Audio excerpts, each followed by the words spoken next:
ईश्वर पर विश्वास करें। कार्तिक व्रत का पालन करने वाला पुरुष अवश्य त्याग दे। निषिद्ध पतीले में और निषेध पतीले में भोजन न करें।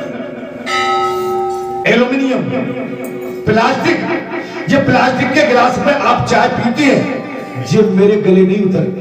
प्लास्टिक के गले से आप जलपान करती हो, अगर हकीकत पूछती हो तो मेरे गले नहीं उतरते।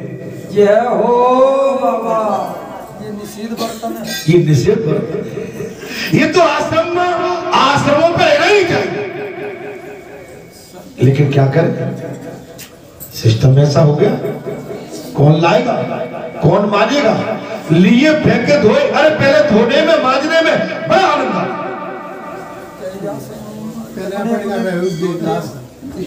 आज गिलास है, उनको उपयोग करो। आप उन गिलासों को निकालो ना मेरे भाई, और कमी पड़ेगी और ले आइए। लेकिन जलपान तो केवल बर्तन में ही करने में आनंद आता है, ठीक है। महुआ, केला, जामुन और पकड़ी, इनमें इनके पत्तों में भोजन करना चाहिए। केला के पत्ता ले, केला के पत्ता ले, महुआ के पत्ता ले, छोले के पत्ता ले, इनकी पातल बना के, दोना बना के इनमें भोजन करना चाहिए 1 महीने तक।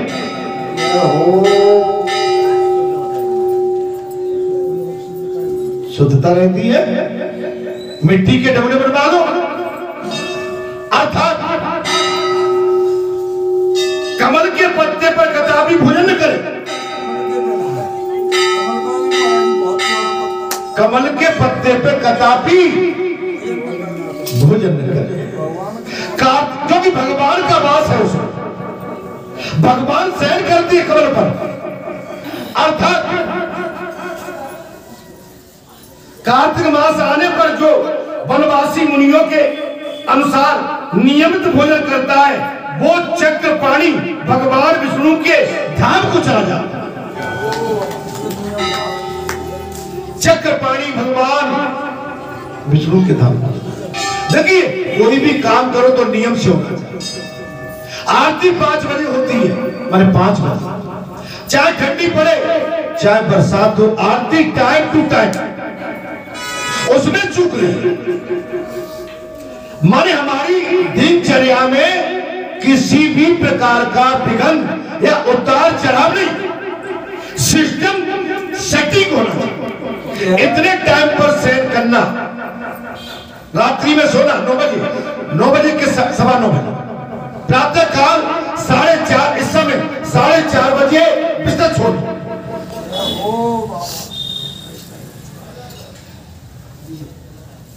बिल्कुल बिस्तर से उठ जाइए।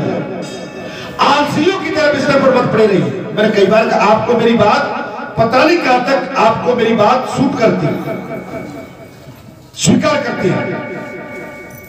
जलपान करिए उठ के, 2 गिलास, 1 गिलास, 2 लोटा, जिसकी जितनी क्षमता।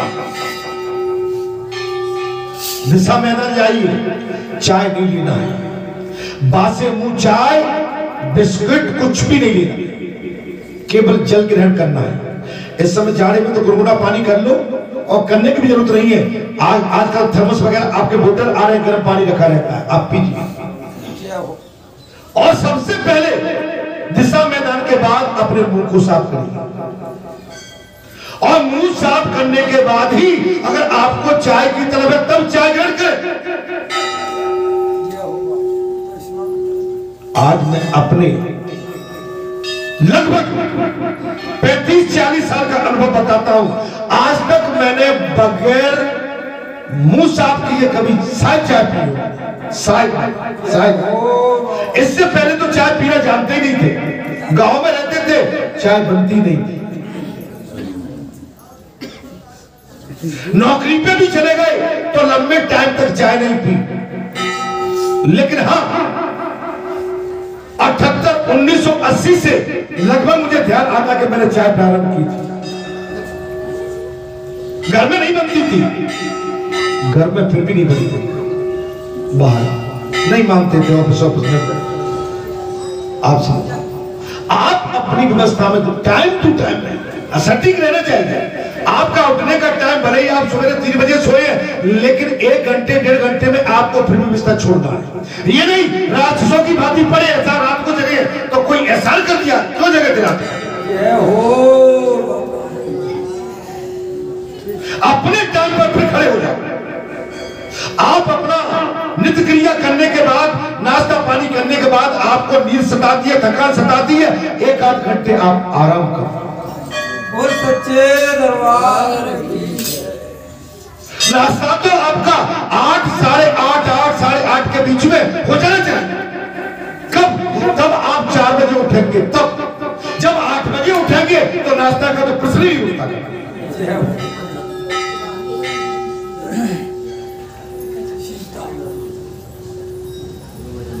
2-2:30 बजे आपका भोजन का अगर टाइम है, नाश्ता आपका बढ़िया हो गया तो मैं जानता हूं जाड़े के दिनों में तो भोजन की भी आवश्यकता नहीं है, सीधे रात को भोजन करिए। अब गांव का आदमी कहेगा बाबा मरवा डालोगे, तो गांव में तो बेचारे मेहनत करते हैं, नाश्ते के बाद दोपहर तो उनको भूख लगेगी भाई, आराम से भोजन करें। अर्थात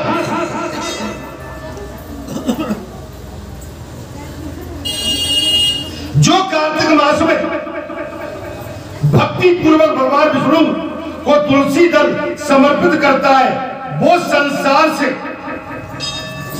महाराज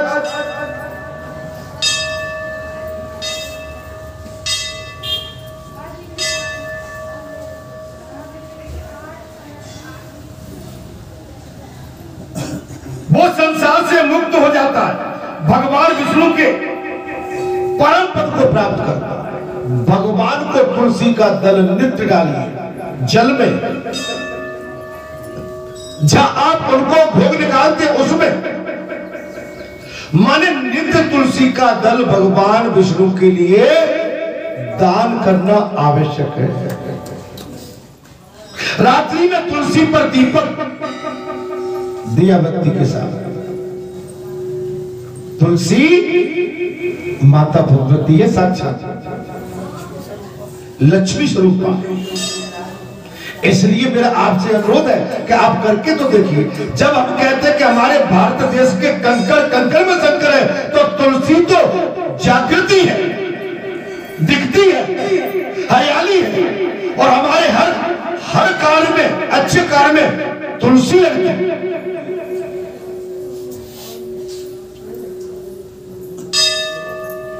श्री हरि के परम प्रिय कार्तिक मास में जो नित्य गीता का पाठ करता है, उसके पुण्य फल का वर्णन सैकड़ों वर्ष में भी नहीं किया जा सकता। और कार्तिक मास में जो मां गीता भगवती का पाठ करता है, उसके पुण्य का तो सैकड़ों वर्ष वर्णन ही नहीं किया सकता। जो श्रीमद् भागवत व्रत का भी श्रवण करता है, वो सब पापों से मुक्त हो जाता है। महाराज घर में रखा भागवत, आप पर इतना टाइम नहीं है कि आप भागवत कथा को लेके घर में बैठ के उसको पढ़ सके। एक अध्याय, 4 पंक्ति, 1 श्लोक, 1 लाइन नित्य करिए। भागवत कथा, पुराण, रामायण पुराण, ये हमारे घर में रखे रहना चाहिए, रखे रहना चाहिए। जिस घर में रामायण गीता भागवत कथा नहीं है, वो घर अभागा माना गया, अभागा, अभागा। और सच्चे दरबार की जय। अभागा घर माना।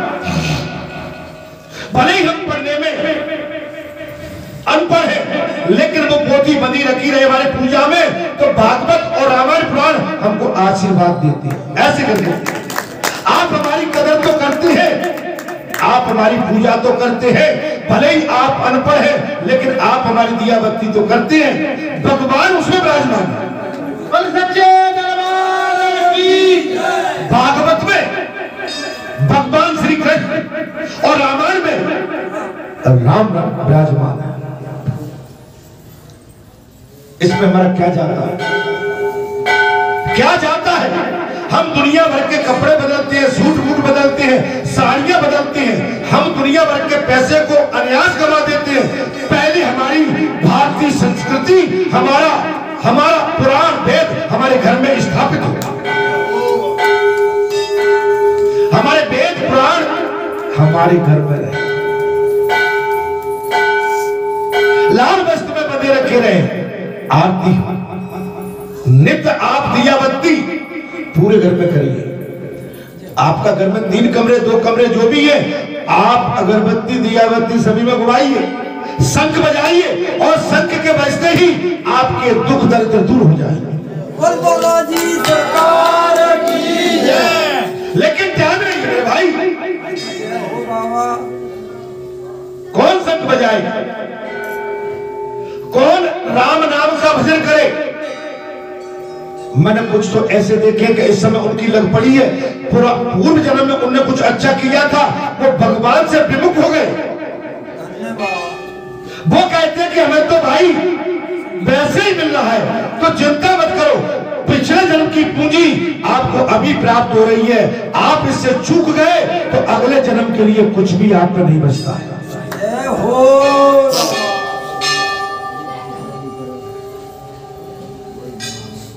ना लिया, दिया बत्ती तक नहीं किया, बैठ गए, नहीं दिया बत्ती तो दोनों टाइम माता पिता के चरण स्पर्श करना। जिस घर में माता पिता है, बुजुर्ग है, बड़े हैं, उनकी चरण वंदना करना हमारा सबसे पहला कर्तव्य है, सबसे पहला कर्तव्य। मैं कथा तो अभी पढ़ देता हूं, जब पूजा वो पूजा, लेकिन माता पिता की सेवा सबसे बड़ी सेवा और पूजा है। बड़ों का आदर सम्मान करना यह सबसे बड़ी पूजा है।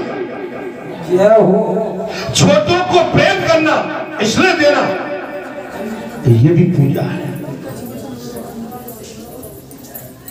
अर्थात ब्रह्मा जी बोले हे पुत्र नारद, वो सब पापों से मुक्त होकर परम शांति को प्राप्त होता है। कौन? जो कार्तिक मास में धर्म परायण अपना स्नान करता है, वो जो कार्तिक की एकादशी को निराहार रहकर व्रत करता है। देखिए, व्रत के लिए मैंने कहा कि व्रत में बहू तू आ जाना, तू आ जाना नहीं, तुमको तो संसार के फंदे में पड़ना ही नहीं है। ये तो परिवार के अपने सज्जन पुरुषों को बता दो कि नौता जे तुम जानो तुम्हारी, मैं तो केवल व्रत धारण की हूं, तो मैं इस समय किसी भी प्रकार का मन में किसी भी प्रकार का खटास पालना नहीं चाहता हूं कि भैया तुम देख लो, मेरे लिए सर्व समान है। लेकिन वहां भी मन कथा में नहीं लगता है, कथा में मन नहीं लगता है। बहू आ गई कि बेटा आ गया क्या नहीं, और बहू बेटा से तुम रोज जेठ भरे रहती हो, आज बहू बेटा को छोड़ के जिस संसार के बहू बेटा बैठे इनकी जेठ लो है।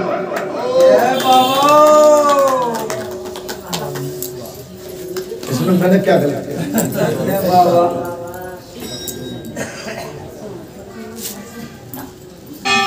जब तक तेरे मेरे के चक्कर में रहोगे, आपका हमारा उद्धार नहीं हो सकता है। आप केवल अपनी चिंता करोगे। व्रत अपने लिए नहीं किया जाता, व्रत अपनी शांति और संसार की कामना के लिए किया जाता है। हमारे संसार में खुशहाली रहे। जो बाबा की जो कथा 20 वर्ष से जहां चल रही है, क्या बाबा किसी परिवार के सदस्य को कथा सुना रहे हैं? संसार का बाबा का पूरा संसार परिवार है। बाबा संसार के सभी परिवार के सदस्यों को कथा सुन रहे हैं कि इनका इससे सभी का कल्याण।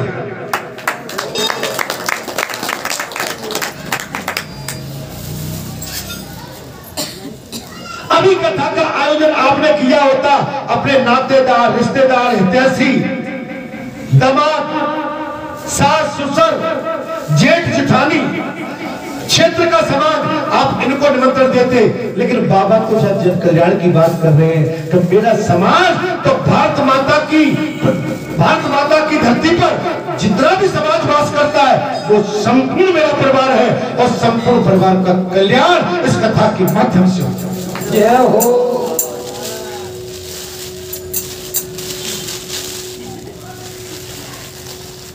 अभी आप देख रहे हैं आपके प्रधानमंत्री पर कितना बड़ा प्रहार किया गया, आपके भारत देश के प्रधानमंत्री पर कितना बड़ा प्रहार किया गया, माने जान पर दाव लगा दिया। समझ रहे हो? पंजाब में फिरोजपुर में उनकी महाराज रैली थी, उसमें जाना था, लेकिन हवाई जहाज के जाने से मौसम खराब, तो उनको रोड का बाई रोड जाना था, लेकिन उसमें उत्पातियों ने उत्पात करके आपके प्रधानमंत्री को रोड पर पुल के ऊपर 20 मिनट तक रोक के रखा और पाकिस्तान की सरहद से लगा हुआ वो सब स्थान था। और उसमें तो टीवी पर आ भी गए, खालिस्तानी बोल भी रहे हैं कि जी हमने किया है, तुम्हारे प्रधानमंत्री को हमने रोका। कल सुप्रीम कोर्ट में ऑर्डर हो गया, कमेटी बना दी और सुप्रीम कोर्ट ने ऑर्डर दे दिया कि प्रधानमंत्री के साथ ये अन्याय हुआ। लेकिन कुछ आप जानते ही हो, सत्ता के मद में मकसूद पुरानी सत्ता इस समय प्रधानमंत्री की भी चिंता नहीं कर रही, इस समय चाहती है कि गद्दी मिल जाए, कैसे भी गद्दी मिल जाए। प्रधानमंत्री आज निपटता कल निपट जाए, हमको तो भारत माता की गद्दी चाहिए, गद्दी ऐसे नहीं मिला करती। आप समझ सकते हो बहुत बड़ा रिस्क होगा था। आपका प्रधानमंत्री आज आपके सामने है। मुझे नहीं बोलना चाहिए, मैं राजनेता नहीं हूं, लेकिन इसके पश्चात भी एक महापुरुष का इस तरह से अपमान, एक हमारे राष्ट्र के प्रधानमंत्री को इस तरह से अन्यास एक स्थान पर ले जाके रोकना, उसके साथ ऐसा अन्याय करना, ये न्याय उचित नहीं है। आप समझो, आपको पता नहीं है इस समय आपके भारत देश का, हमारे भारत देश का प्रधानमंत्री कई लोगों को खटक रहा है। वो चाहते हैं कि एक साफ हो, मोदी और योगी हमारी भ्रष्ट राजनीति इस भारत देश में फिर से चले। अगर आप मेरी बात को सुन रहे हैं तो मोदी और योगी का ध्यान रखो। अगर ये दोनों आज देश के अंदर हैं तो हमारा भारत देश सुरक्षित हाथों में, ऐसा मान ले। मैं कथा की ओर आता हूं, आप ध्यान दें। भगवान जो भगवान के प्रति समर्पित है, भगवान उनका ध्यान देते हैं। आज आपके भारत देश के प्रधानमंत्री की रक्षा भी स्वयं देवधर के भगवान ने की, भोलेनाथ ने की है, कैलाशनाथ ने की है, वो निसंदेह पूर्व जन्मों के पापों से मुक्त हो जाता है, जो कार्तिक मास में भगवान विष्णु की प्रसन्नता के लिए दूसरे के अन्न का त्याग करता है।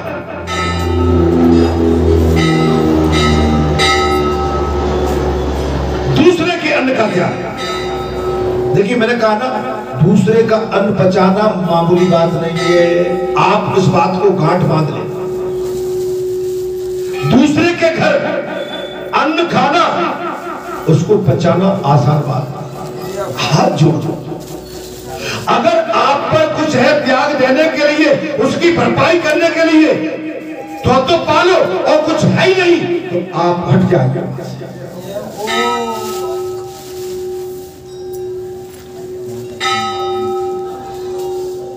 इसमें कथा में लिखा दूसरे के अन्न का त्याग करना चाहिए।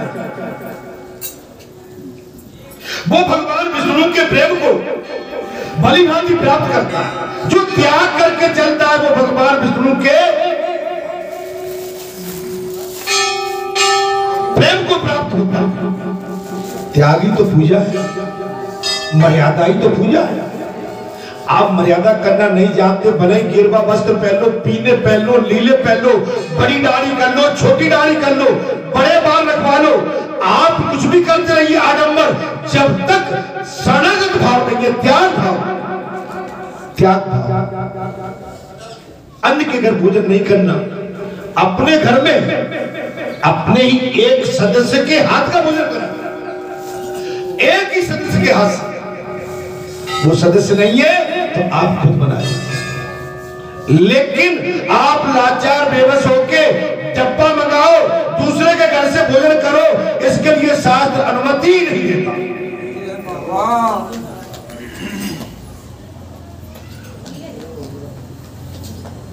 अब पता नहीं उसका हाथ कैसा है जिसने भोजन पकाया, पता नहीं जब भोजन पका रहा था थी उसका भाव क्या था, पता नहीं वो किस वृत्ति में थी, पता नहीं हमारे भोजन पकाने के लिए उसको कोई आक्रोश तो नहीं आ गया कि जे कहां से आप बता गई हमको भोजन देना पड़ रहा है।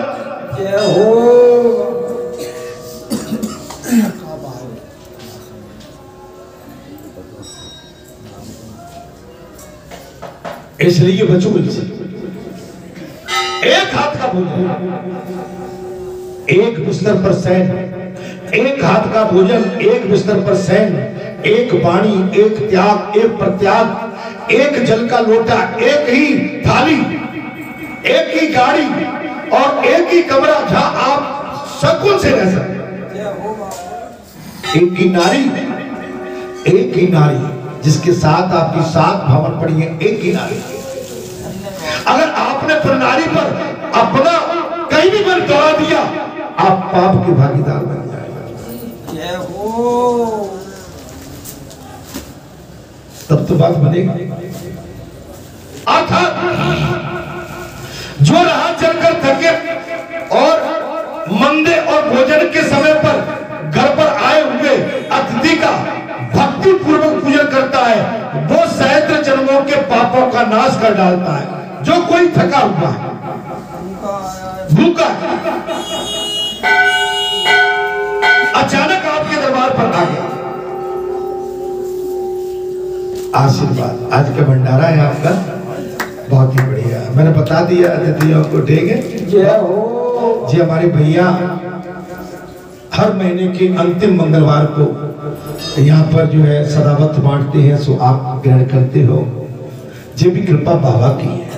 अच्छा, इस भोजन में प्रसाद में, बाबा का प्रसाद है, भोजन नहीं है, प्रसाद है। प्रसाद लेने में आपको कोई परहेज नहीं है।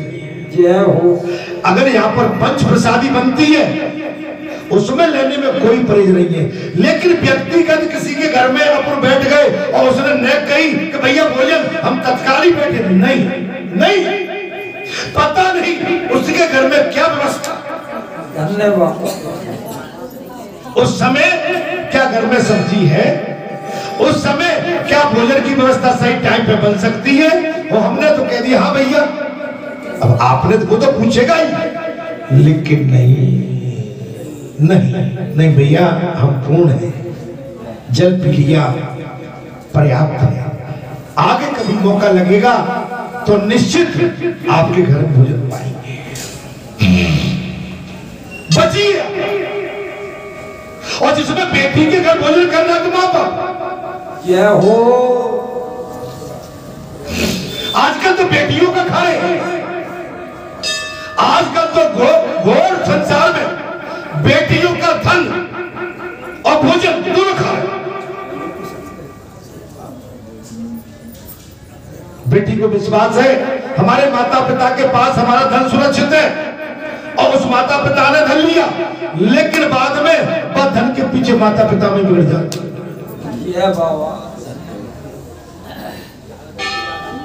अच्छा, बेटियां भी आजकल अपने माता पिता के पास इसलिए रखती कि हाथ दौरानी जुटानी में रख देंगे तो फट जाएगा। देख कैसे हंस गए सब। और माता पिता के पास धोखा के और छुपा के रख गए, और माता पिता की भी नीयत खराब हो गई, खेत खलियान दिला दिए। माता पिता के पास धन और खेत खलियान दिला दिए, उसी में कह दिया कि नहीं, वो तो हमारा खेत था, हमने दिलवा दिया, ऐसा फायदा होता है तो इसमें हमें तो कुछ दे दो कमीशन। भाभी खा रहा माता पिता। अच्छा हम कह रहे हैं इसलिए कि सही बात है, सही बात है महाराज। और कभी तो कोई बता भी ना सकती अपने घर महाराज जी, चुप से बताइए। अब बताइए, जब बेटी पे से कमीशन ले लोगे तो फिर उद्धार कहाँ है? बेटी के धन को ही बचाने की कोशिश करोगे तो उद्धार कहाँ है? अर्थात जो मूल पावन वैष्णव महात्माओं को निंदा करते हैं वे अपने पितरों के साथ महा रौनक नरक में गिरते हैं। जो वैष्णव भक्त की निंदा करते हैं, संतों की निंदा करते हैं, महापुरुषों की निंदा करते हैं, भक्तों संतों की निंदा करते हैं, वो महान नरक में गिरते हैं। ये नारद जी से ब्रह्मा जी ने कहा। मैंने प्रातः काल की कथा यही से प्रारंभ की थी कि निंदकों से बचिए, चुगलों से बचो।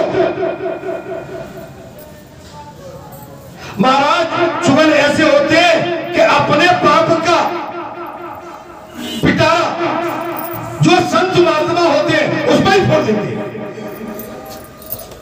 नहीं ऐसे अपने पाप का पिटारा महापुरुषों पर फोड़ देते हैं। जो भगवान को, भगवान की ओर भगवत भक्तों को निंदा सुनाते हुए वहां से दूर नहीं हट जाते, वो भगवान का प्रिय भक्त नहीं हो सकता। चलो जी बात, भगवान और भगवान की भक्ति निंदा कर रही है, वहां से तुम उठ ना रहे तो बात अब तो आगे मेरे भाई। ये हो बाबा, अब तो गाली वाली नहीं सुनोगे ना भाई। गाली सुनना उनका तो काम ही और राक्षस है, वो निंदक राक्षस प्रति की होते हैं। अरे तुमको भी वो गंदा करना चाहते, तुम तो जा ही रहे हैं। शास्त्रों में ये कह दिया कि जो राशन वृत्ति का होता है उसके पास भी मत जाओ, उसके घर का पानी पीना भी पापा, उसकी परछाई से भी जुड़ो। अरे कथा में निकल गया कि नहीं निकला? परछाई से एक मंगल को तो महाराज जी उसके साथ में पंक्ति में बैठ के भोजन नहीं करना चाहिए।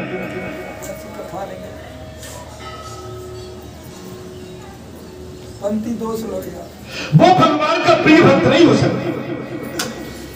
हे नारद, जो कार्तिक मास में भगवान विष्णु की परिक्रमा करता है उसे पग पग पर अश्वमेध यज्ञ का फल प्राप्त होता है। जो कार्तिक मास में भगवान की पग पग पर परिक्रमा करता है उसे अश्वमेध यज्ञ का फल प्राप्त होता है। कार्तिक मास में आप तो मेरी माताएं यहाँ खूब कर रही है, कार्तिक में भी आती है, फूस में भी आती है। ये फूस जा रहा है, अगला मन 4-6 दिन और बचिए, अगले मंगलवार को तो माघ का महीना लग जाए, पवित्र मास। जो कार्तिक मास में पराई स्त्री के साथ संगम करता है उसके पाप की शांति कैसे होगी ये बताना असंभव है। मैं नहीं बता सकता, हो ही नहीं सकती है जब ब्रह्मा जी ने बताया। ब्रह्मा जी ने साफ कह दिया नारद जी से, कार्तिक मास में पराई नारी के साथ संगम करता है उसका उद्धार कभी नहीं हो सकता। ब्रह्मा जी ने कह दिया पुत्र नारद ये मैं भी नहीं बता सकता। बोल बालाजी महाराज की जय, सच्चे दरबार की जय। समझ लो आप, कार्तिक मास में पर नारी के साथ संगम, पर नारी का सदमरे पाप लगता है। आप सोच लें, पर नारी से संगम करना ये महापाप है। आप शादीशुदा होने के पश्चात भी एक बिगड़े हुए पशु की भांति आप दूसरे के घर अपना मुंह मारते हैं। अरे ऐसा तो कोई, मैं कहती हूं भाई क्या बोलते महाराज? स्वान। मैं उस भाषा में नहीं कहना चाहता। स्वान, जानते हो स्वान का मतलब क्या होता है? वो भी नहीं कर सकता है। पर नारी पर दृष्टि डालना महापाप। जिसके ललाट में तुलसी की मृत्यु का तिल दिखाई देता है, उसकी ओर देखने में यमराज भी समर्थ नहीं। जिसकी भ्रटकुड़ी पर तुलसी का तिल कंठ में, और महाराज अगर बाबा का तिल हो तो, अगर मसा हो तो, भगवान शंकर की साक्षात कृपा हो तब उससे यमराज भी कतरा। यमराज भी कतरा। पुत्र नारद, फिर उनके भयानक दूतों की तो बात ही क्या, उनको यमराज भी टच नहीं कर सकता, दूतों की तो बात क्या। कार्तिक में भगवान विष्णु की प्रसन्नता के लिए धर्म का अनुष्ठान करना चाहिए। ये कार्तिक मास की बात चल रही, मेरी बात आओ। आप ऐसा मान लीजिए, मास चाहे कोई सा भी हो, आपको पूजा इसी विधि से करना पड़ेगा। ये पूजा की विधि है। केवल ऐसा ही नहीं, कार्तिक मास में आप जो भी व्रत धारण करती है या करते हैं, आपको इसी विधि से रहना होगा।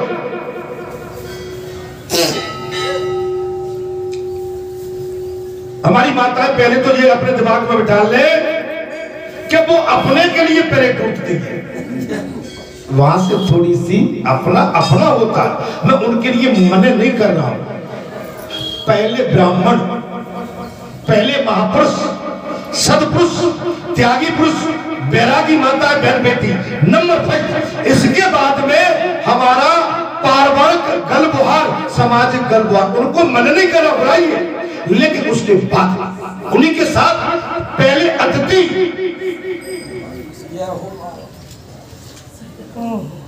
पहले वैसे बड़ा प्रेम करेंगे। अब भानेज रहता है कि 2-3 बहू को ले लियो भाई, और मालूम पड़ा तो भानेज से कपट करने लगे। बाबा की मोड़ी पे आई है, बहू को ले लियो, वह मोड़ी के सुत को बारे एक आदमी बड़ा वैसा करता, बाप को ले लियो। अरे कहते बोलते को कैसा ध्यान दिला रहा है, बहू को ले नहीं, अच्छी बात है। लेकिन मेरा आशय ये है कि ये हमारा बुहार, ये हमारा इस तरह का भाव हमेशा रहना चाहिए।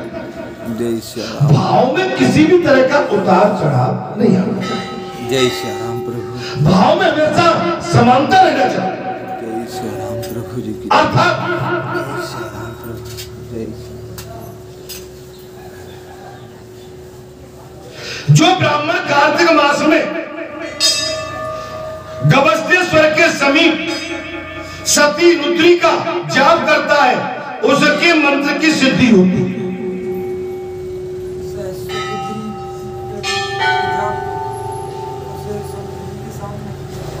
जिन्होंने 3 वर्षों तक काशी में रहकर भक्ति पूर्वक संगोपान कार्तिक व्रत का अनुष्ठान किया, उन्हें संपत्ति, संतति, यश तथा धर्म बुद्धि की प्राप्ति के द्वारा इस लोक में ही उस व्रत का प्रत्यक्ष फल दिखाई देता है।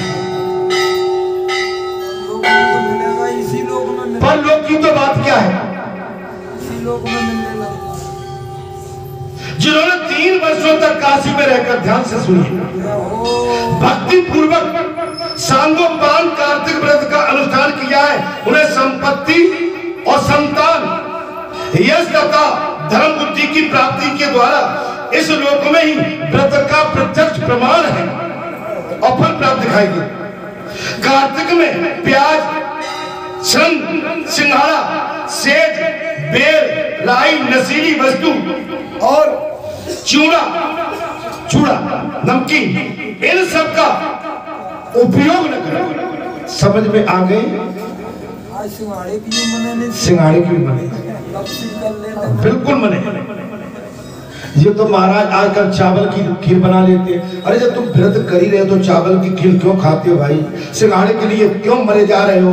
वो टूट फूट का होता, बाकी पूरी पराठे बना के भाई। व्रत का मतलब जब तुम पेटुए ही हो गए हो तो तुम वैसे रोटी से नहीं तो पूरी से पेट भरना चाहते हो।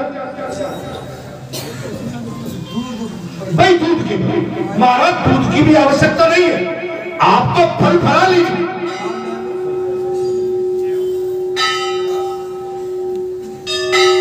और नहीं भी लोगे तो एक दिन में आपका कोई बिगड़ा नहीं जा रहा है महाराज।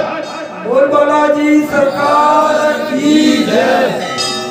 आपका कुछ बिगड़ेगा नहीं। मुझे ध्यान है जहां 11 दिन का यज्ञ हुआ था बाबा का, आप विश्वास नहीं मानोगे, उन 11 दिनों में शायद एक केला मेरे को मिलता था, एक केला बस। 24 घंटे में एक केला या 2 केला बने, भोजन तो लिया ही नहीं था। धन्यवाद। शायद एक केला, बाबूजी महाराज की शायद एक केला 11 दिन। तो क्या मैं इस संसार में नहीं हूं क्या? क्या आपके सामने नहीं बैठा हूं क्या? व्रत का मतलब ये होता है, आप अगर कोई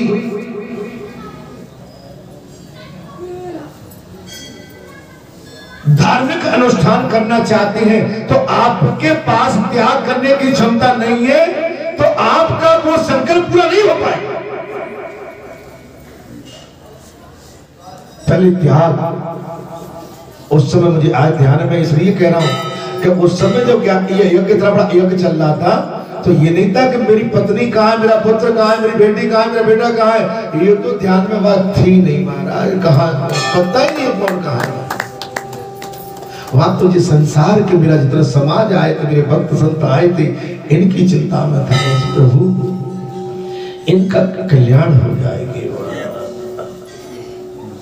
इनका कल्याण हो। आप समझ लो, जब एक किसान अपने खेत में हल जोतने जाता है तो वो पत्नी का ध्यान खेत में करे तो खेत की जुताई नहीं कर पाएगा।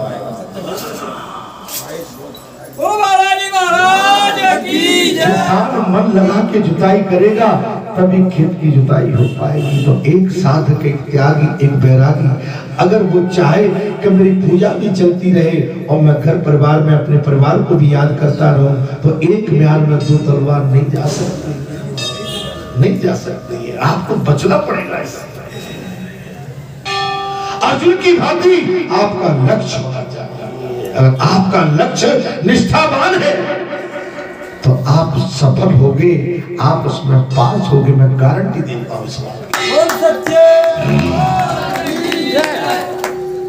आपका लक्ष्य अगर सही है, अर्जुन की भांति उस चिड़िया के आंख के काले छिद्र को भेदने का, तो मैं कहता हूं कि ये बहुत बड़ी बात नहीं है। आपका स्ट्रेट सीधा सा लक्ष्य होना चाहिए, सीधा सा। अर्थात कार्तिक का व्रत करने वाला मनुष्य देवता, वेद, ब्राह्मण, गुरु, गौ और व्रती स्त्री, राजा और महात्माओं की निंदा न करे। अब तो आगे बात, अब हमारा हम पहले ही बोले निंदा नहीं करें। मेरी माताएं व्रत तो करती हैं लेकिन वो ऐसी है भैया, वो बहुना लगा तो चटनी लगा दी महाराज खींच के। अब काय का व्रत है तुम्हारा? अरे तुम तो व्रत की तरफ ध्यान दो। कौन संसार में क्या कर रहा है, ये हमारी गारंटी हम किसी की नहीं ले सकते। अरे हम अपनी गारंटी नहीं ले सकते तो दूसरे की गारंटी कैसे ले सकते? संसार आप चाहो कि जो माता जी आती है, कुछ माताएं या 5 बजे आ जाती है, इनको वर्षों बीत गई, तो क्या हर माता 5 बजे आ सकती है? मैं अगर यह बेकार बात करूं तो बेकार ही है भाई। जिसके मन में लगी है वो तो आ जाए, और जिसके मन में नहीं लगी वो फिर टाइम से आए। हमने कहूं कि सभी 5 बजे आ जाए, असंभव, असंभव, असंभव। जब जो आ जाए मेरे लिए, जब जो आ गया उतने टाइम पर पूजनी है, आदरणी है, सम्मानी। जब आ गए जब आ गए तब, और अभी भी नहीं आती तो क्या कर लेते इनका? अरे भाई आप तो गए, आप तो गई, घर का काम काज, चौका चूल्हा, रसोई पका के दाल भात अपनी पूरी तैयारी करके बेटी बेटा नाती नातरा सबको संभाल के बहू में जा रही हूँ, बेटा में जा रही हूँ, जय हो, सासू जी में जा रही हूँ कथा सुनने। आप तो गई नहीं आती तो क्या कर ले? आपकी जो पंडाल सुनी लगती भाई, तब आए तब सवेरा, तब जागे तब सवेरा। जय हो।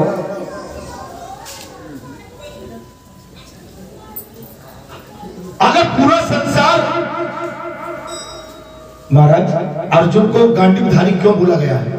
फिर तो हर अर्जुन बन जाता, हमारे सबके सब अर्जुन ही बन जाते ना भाई। संसार में बिरला कोई होता है जो अर्जुन बनता है। बिरला कोई भक्तनी मीरा, अनसुईया, सती सावित्री, भक्त प्रहलाद, ध्रुव, संत तुकाराम, बाबा तुलसी, सूरदास, रैदास, कबीरदास, इतने दास हुए भगवान के जो बिरले हैं। हमारे भारत देश में पॉपुलेशन इस समय लगभग 1,500 करोड़ है। आप समझ सकते हो, लेकिन सभी तो संत नहीं है। आप जहां बैठे कुछ कलारियों में बैठे होंगे, सवेरे उनको गिलास चाहिए, कुछ जुआड़ी जुगाम पहुंच गए होंगे, कुछ निंदक निकल के घर से उठ के किसी चौपाल पे निंदा करेगा।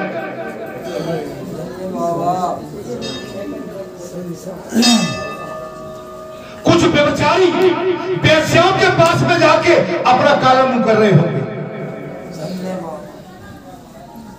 आप जैसे संत भगत फकीर भगवान के दरबार में भगवान की भक्ति, भगवान का भजन सुन रहे हैं। अंतर केवल इतना,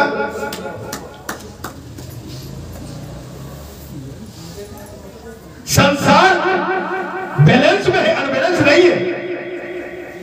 आप जैसे भक्त संतों के माध्यम से संसार टिका हुआ है। वो जितना अधर्म करते हैं आप उतना धर्म करते हैं, बैलेंस बना हुआ है। अर्थात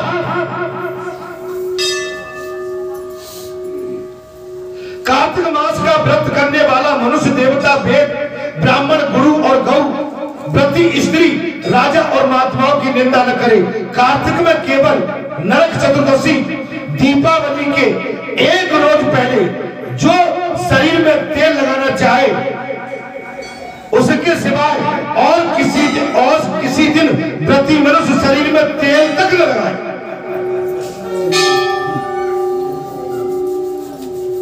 माताओं के लिए तेल तक निषेध है। जो हमारी माता कार्तिक का स्नान करती, जो व्रत करती, निषेध है।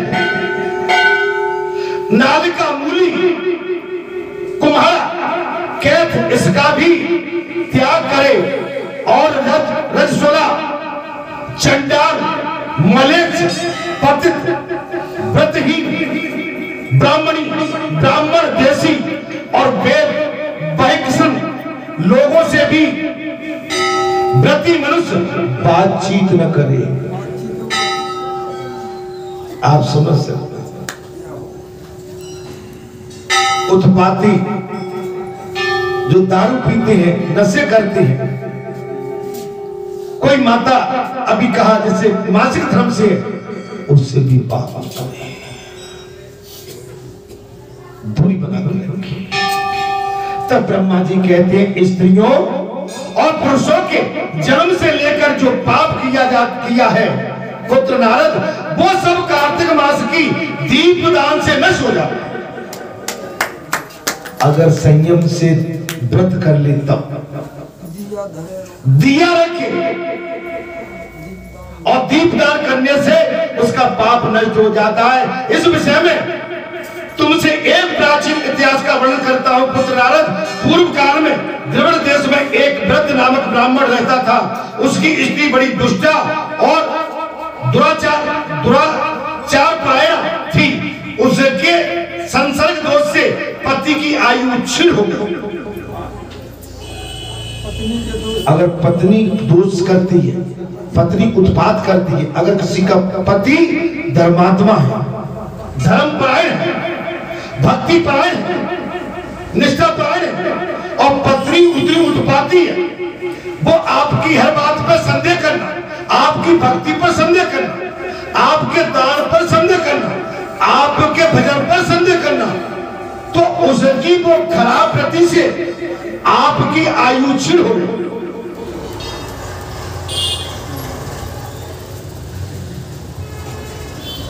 आप समझ सकते हैं। हमारी माताओं को चाहिए, एक माता ने तो पिछले मंगलवार को वरदान ले लिया कि मेरे गर्भ में जो इस समय अंश पलता है वो भक्त हो, वो भगवान का भक्त हो। एक माता आई, मैंने कहा भाई जी तुम पहली बार मैं देख रहा हूं कि आज भी हमारे कलयुग में ऐसी माता है जो कह रही है कि प्रभु मेरे गर्भ में जो अंश पलता है वो आपका प्रिय भक्त, प्रिय भक्त। आप समझ सकते हैं, जब हमारी धारणा ऐसी हो जाएगी, हमारा मन ऐसा हो जाएगा, जब हम केवल अपनी सेवा भाव पर ध्यान देंगे, स्वामित्व पर, अर्थात हो सके संसर्ग दोष से पति की आयु क्षीण हो गई और वो मृत्यु को प्राप्त हो गई पत्नी के कुभाव से। कभी भी अपने पति पर शंका मत करो। अब तुम्हारा पति सुंदर है, तुम्हारा पति उच्च पद पर है, तो वो तो बाहर भी जाएगा, नौकरी भी करेगा, राजनीति भी करेगा, सब करेगा, खेत खलिहान की करेगा। एक बात बोल रहे हैं, आपको अनायास आपको भ्रम हो गया तो आप जबरदस्ती दोष अपने गले पड़ रही है। आप दिन रात अगर अपने पति के विषय में कुभाव रखेंगी तो आपके पति की आयु कम होती चली जाएगी और एक दिन वो मौत के मुंह में चला जाएगा।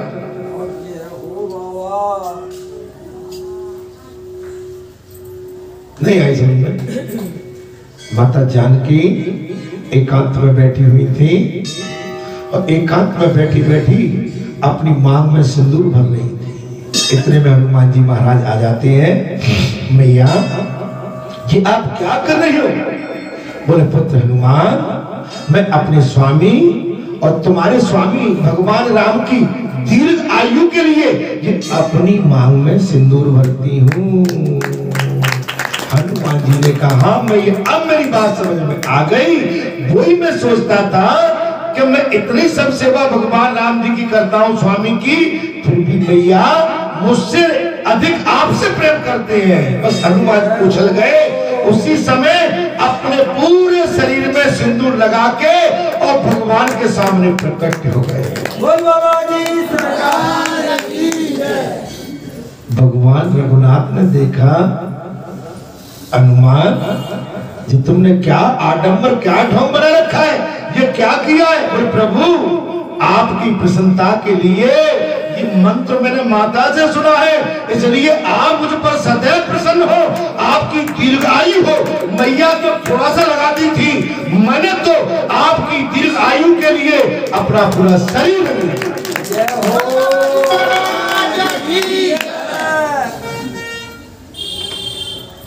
पूरे शरीर में मैंने सिंदूर भर लिया। वहीं पर जो है भगवान ने आशीर्वाद, दीर्घ आयु भव पुत्र, चिरंजीवी भव, चिरंजीवी भव, अमर रहो हनुमान। तुम जैसा त्यागी, बैरागी, तपस्वी, तुम जैसा साधक और तुम जैसा सेवादार मेरे लिए बड़े भाग्य की बात है। हनुमान मैं तेरे इस ऋण को कैसे चुकाऊं?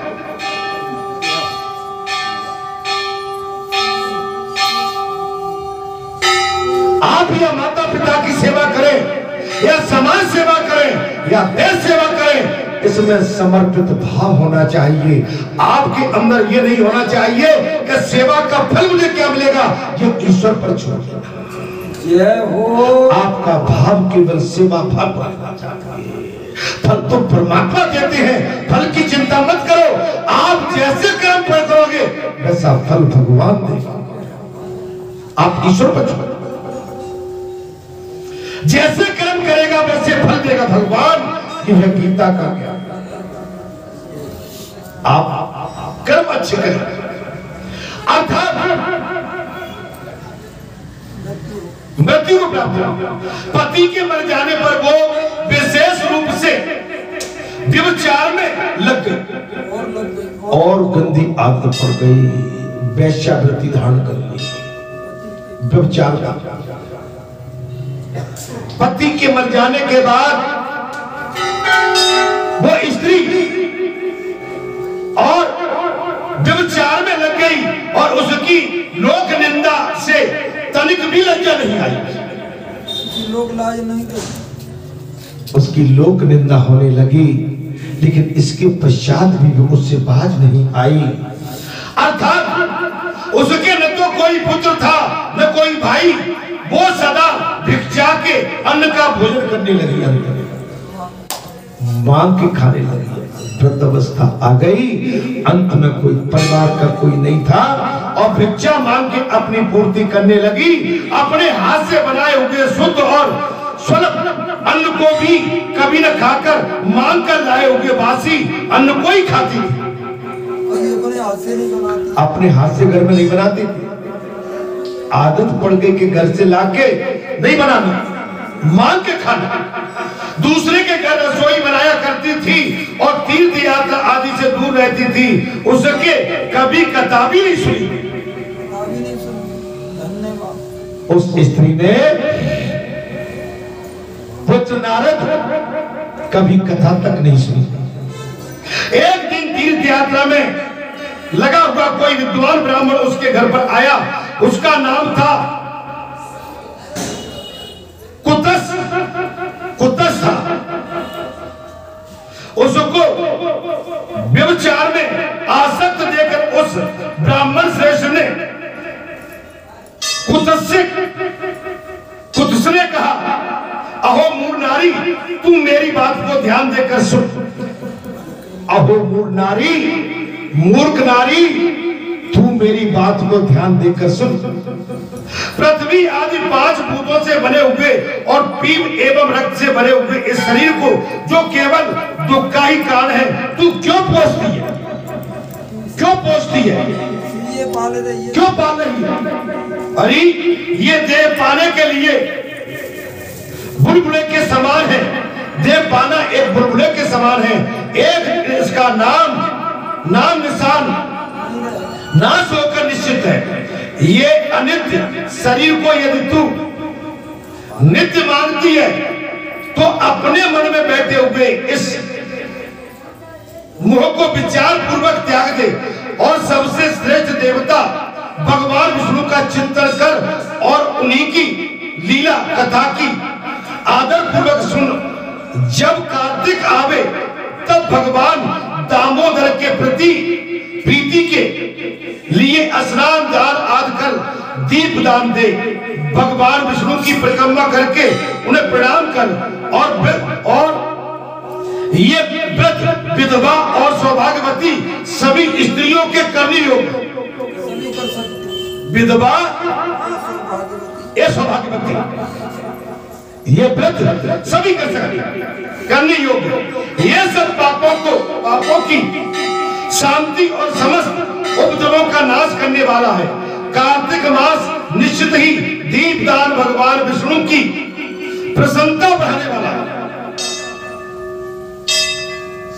देखिए, जब आप आदमी कहीं भटकता है और स्त्री भटके या संसार भटके, तब कोई ना कोई एक ऐसा समय आता है कि आपको इस भटके हुए मार्ग से ठीक दिशा निर्देशन और सदमार्ग बताने के लिए प्रभु एक बार फिर मौका देते हैं। एक बार फिर मौका देते। ऐसा कहकर कुत्स ब्राह्मण दूसरे के घर गया और वो ब्राह्मणी भी कुत्स की बात सुनकर पश्चाताप करती हुई इस निश्चय पर पहुंची, मैं कार्तिक मास में अवश्य व्रत करूंगी। सत्संग से बदल, सत्संग से बदल। आपको जो सत्संग बाबा की कृपा से या घर बैठे मिल रहा है, आपके मन में कई विचार जो गंदे थे, जो बात वास्तव में आपको भटकाने वाले थे, जो वास्तव में परिवार में, गांव में, गली में, समाज में कैसे रहा जाता है, कैसे उठा जाता है, कैसे बोला जाता है, कहाँ खाना चाहिए, कहाँ पीना चाहिए, कहाँ बैठना चाहिए और किसके साथ कैसा व्यवहार करना चाहिए, ये आपको सत्संग के माध्यम से प्राप्त होगा।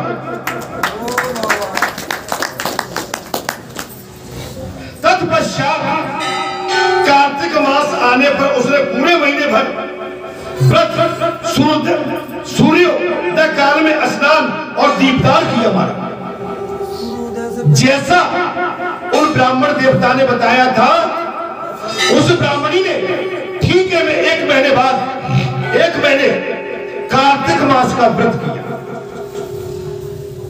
तदंतर कुछ काल के बाद आयु समाप्त होने पर उसकी मृत्यु हो गई। इसके पश्चात उसकी मृत्यु हो गई, स्वर्ग लोक में गई। समय अनुसार उसकी मुक्ति भी हो गई। भटक गई थी, अपने पति की कभी परवाह नहीं की, कुमार्ग में चली गई थी, कुसंग में फंस गई थी। लेकिन एक ब्राह्मण के द्वारा बताए हुए सन्मार्ग पर जब वो चली और 1 महीने का कार्तिक मास में उसने व्रत किया और व्रत के अनुसार व्रत का पालन किया, विधि के अनुसार, कुछ समय पश्चात उसकी मृत्यु हो गई। वो स्वर्ग लोक में गई, भटकी। महाराज, आप वाल्मीकि को क्या कहते हैं? उल्टा नाम जपा जब जाना, वाल्मीकि भय ब्रह्म समान। वाल्मीकि डकैत थे, डक्का डाल के अपने परिवार का पालन पोषण करते थे। एक समय क्या हुआ महाराज, 4 संत निकल पड़े, नारद जी की कृपा हो गई संतों पर, संतों को प्रेरणा दे दी। उन्होंने डकैत तो थे और संतों पर क्या क्या मंडल कमंडल थे, छिना ली। छिनाए तो संतों ने कहा भैया तुम ये तो बता जाओ कि ये लूटपाट क्यों करते हो? तो वाल्मीकि बोले अपने परिवार का पालन पोषण करने के लिए करता हूं। अच्छा एक काम करना, तुम अच्छी बात करते, तुम ये लूटपाट करके ले जा रहे हो, अपने परिजनों को तब देना लूटपाट का सामान। पहले उनसे पूछना कि जो तुम पाप करते हो क्या तुम्हारा परिवार उस पाप का भागीदार होगा क्या?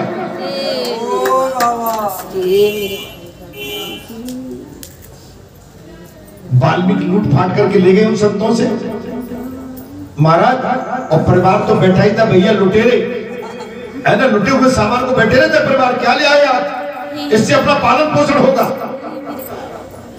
वाल्मीकि ने कहा नहीं नहीं, मैं आज तो लूट का सामान इसके बाद दूंगा, पहले मेरी बात का जवाब दो। क्या जवाब है कि जो मैं पाप करता हूँ, लूटपाट करता हूँ, डकैती डालता हूँ, इससे तुम्हारे परिवार का पालन पोषण हमारे का होता है, क्या तुम सभी इस पाप के भागीदार होगे क्या? सबने हाथ खींचे, सबने हाथ खींचे। वाल्मीकि भाई समझ गए महाराज इस संसार में कोई पाप का भागीदार नहीं बनेगा। वाल्मीकि आए, डकैत थे, संत थे, नारद जी बैठे हुए थे महाराज, सामान वापस किया। क्यों? क्या कहा कि नहीं, इस लूट के सामान का कोई भागीदार नहीं। वहीं से जो है वाल्मीकि की मति बदल गई। नारद जी ने कहा पढ़े लिखे हो? बोले मैं तो लठैत हूं, डकैत हूं, मैंने पढ़ाई लिखाई सीखी नहीं है, मैं कोई मंत्र दूं उसका जाप कर लोगे? बोले भैया ध्यान रहा तो कर लूंगा। अच्छा एक काम करना, तुम राम का नाम लेते रहे, राम कह। तो वो संत राम कह के चले गए महाराज नारद, और राम तो गए मरा। वो क्या कह गए? मरा। मरा बैठ गए भैया, एक पेड़ के नीचे बैठ के आसन लेके स्नान ध्यान करके, और मरा मरा मरा मरा मरा मरा मरा मरा मरा मरा मरा और मरा मरा मरा मरा मरा से राम पर आ गए। राम राम राम राम।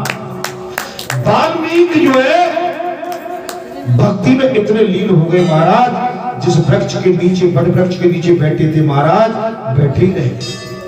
अरसों बीत गई, बरसों बीत गई और दीमक चढ़ गई, मिट्टी से ढक गए। वाल्मीकि मिट्टी से ढक गए ऊपर से।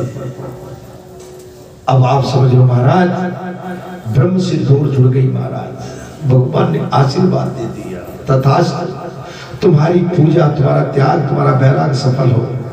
संत का वरदान दे दिया, वाल्मीकि संत बन गए महाराज। वाल्मीकि भाई ब्रह्म समान, उल्टा नाम जपा जो जाना, वाल्मीकि भाई ब्रह्म समाना। ब्रह्म की उपाधि कब मिली? जब माता सीता वनवास में वाल्मीकि आश्रम में गई थी कुछ समय के लिए।